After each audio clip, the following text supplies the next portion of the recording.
Assalamualaikum warahmatullahi wabarakatuh. Salam sejahtera, selamat pagi.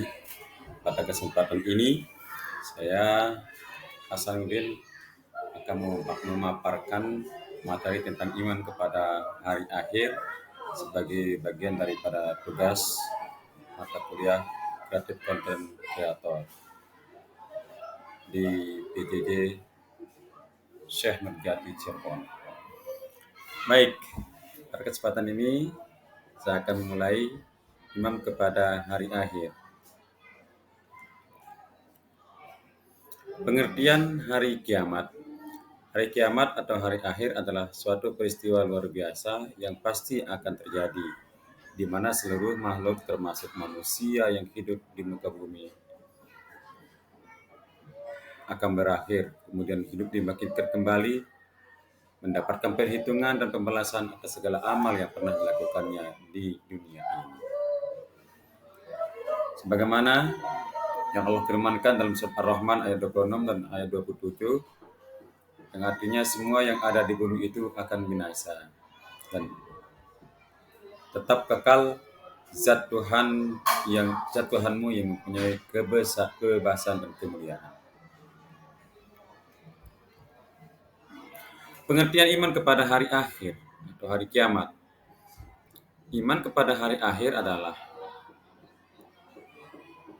meyakini bahwa seluruh alam semesta dan segala isinya suatu saat akan mengalami kehancuran, dan setelah kehidupan di dunia akan ada kehidupan yang kekal dan abadi. Jadi, kehidupan yang ada di dunia ini bersifat fana sementara. Nanti setelah semua akan binasa, lalu semua makhluk hidup akan dibangunkan kembali untuk mendapatkan apa yang sudah dia lakukan di dunia ini. Di dalam surat Al-Baqarah ayat 4,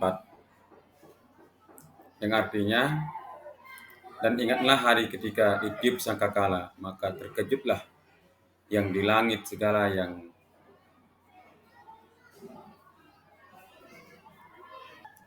Surat An-Naml ayat 87 artinya, dan ingatlah hari ketika ditiupkan sangkakala, maka terkejutlah yang ada di langit dan segala yang ada di dalam bumi, kecuali siapa yang dikehendaki Allah.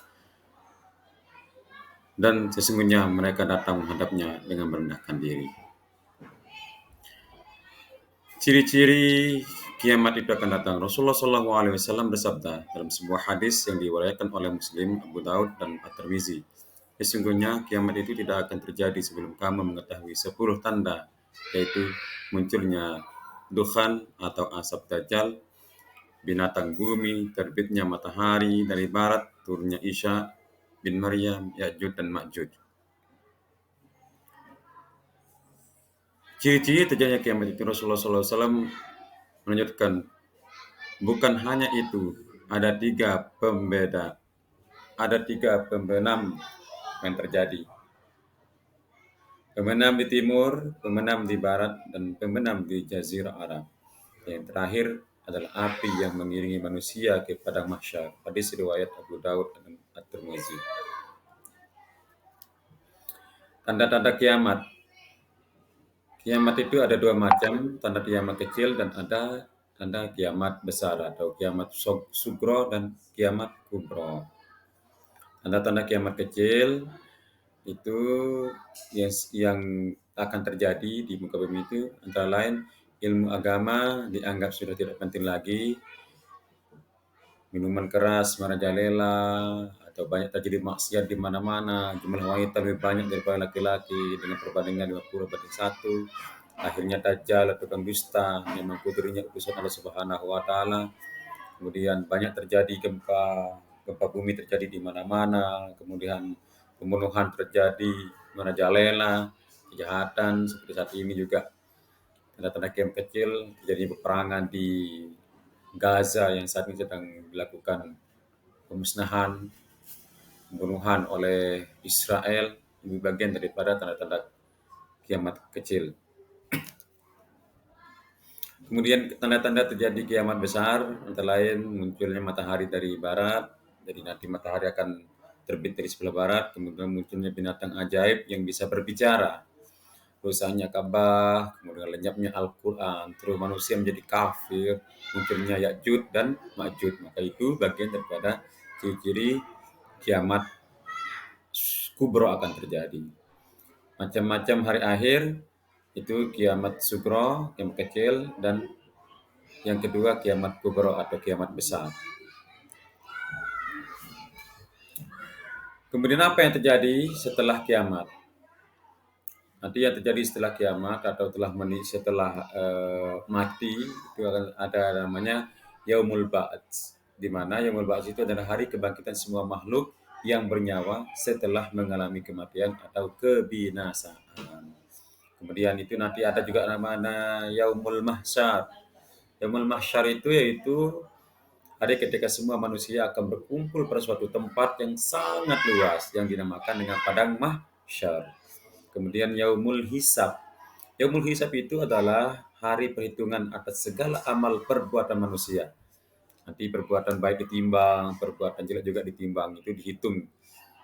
Mana amal baiknya dan mana amal jahatnya. Dihisab, dihitung semuanya. Kemudian Yaumil Mizan. Nah, setelah dihisab baru dimizan. Hari ditimbang amal kebaikannya itu di hari penimbangannya. Maka sesungguhnya Allah itu maha adil. Semua manusia ditimbang satu persatu, ditimbang amal kebaikannya. Setelah manusia diperiksa dan dihitung amal perbuatannya, kemudian bagi yang suka bersolawat kepada Nabi, maka akan mendapatkan syafaatul kubronya dari Rasulullah Shallallahu Alaihi Wasallam. Kemudian setelah ditimbang amal kebaikan kita, maka akan terjadi dua hal. Apakah dia akan kembali ke surga atau ke neraka, tergantung dari amal kebaikan atau amal buruknya. Nanti ada namanya surga. Surga itu adalah suatu tempat yang nikmat atau menyenangkan.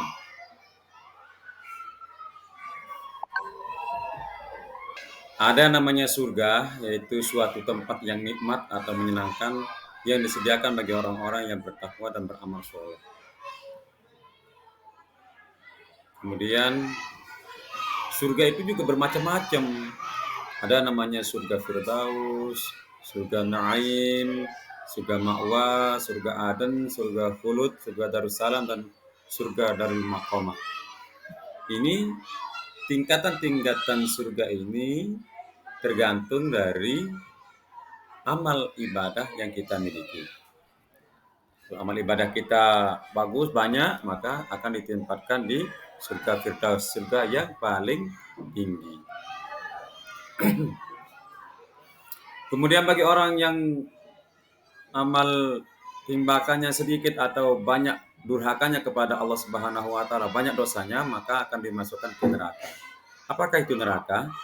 Neraka itu merupakan suatu tempat pembalasan paling berat bagi orang-orang yang ingkar atau durhaka dan suka berbuat maksiat kepada Allah Subhanahu wa taala serta melanggar aturan-aturan yang akan kekal di dalamnya dengan penuh kesengsaraan serta azab yang dahsyat. Nah, inilah balasan bagi orang-orang yang melakukan maksiat di atas dunia ini, tidak melakukan perintah-perintah Allah, selalu melaksanakan larangan-larangan Allah, maka akan didapatkan di dalam neraka. Neraka itu juga ada tingkatannya. Ada namanya neraka jahanam, ada namanya neraka laka, ada namanya sakar, sa'ir, utama, wa'il, dan hawiyah. Nah, itu diperuntukkan bagi siapa? Bagi orang-orang yang senantiasa tidak melaksanakan amal baik atau selalu melakukan perbuatan-perbuatan buruk dan melanggar aturan-aturan yang telah ditentukan oleh Allah Subhanahu wa taala beserta dengan Rasulnya.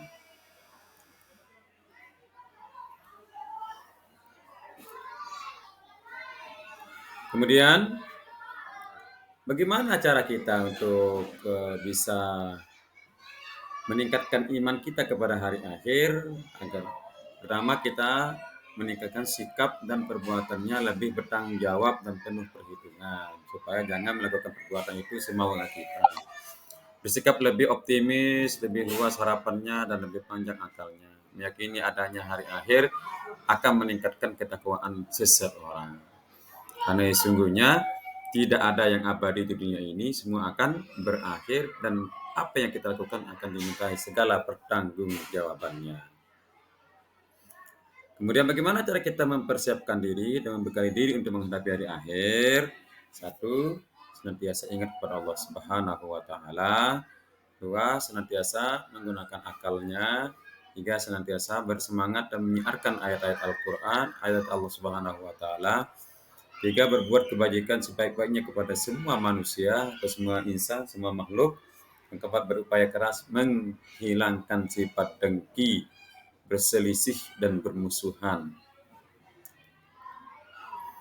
Hikmah yang dapat diambil dari pembelajaran hari akhir, iman pada hari akhir itu adalah satu, menyadari bahwa hari kiamat pasti akan datang. Hancurnya alam semesta membuktikan bahwa Allah Subhanahu wa taala Maha Kuasa. Manusia harus mempersiapkan diri dengan bekal amal soleh. Manusia akan mendapatkan keadilan oleh Allah Subhanahu wa taala dengan seadil-adilnya. Kemudian manusia harus menyadari tanda-tanda menjelang datangnya hari kiamat. Demikian materi tentang hari akhir dan hari kiamat. Mudah-mudahan bisa menambah wawasan kita dan kita semakin dini untuk menyiapkan diri kita dengan amal soleh dan amal kebajikan kita. Terima kasih atas segala perhatiannya. Assalamualaikum warahmatullahi wabarakatuh.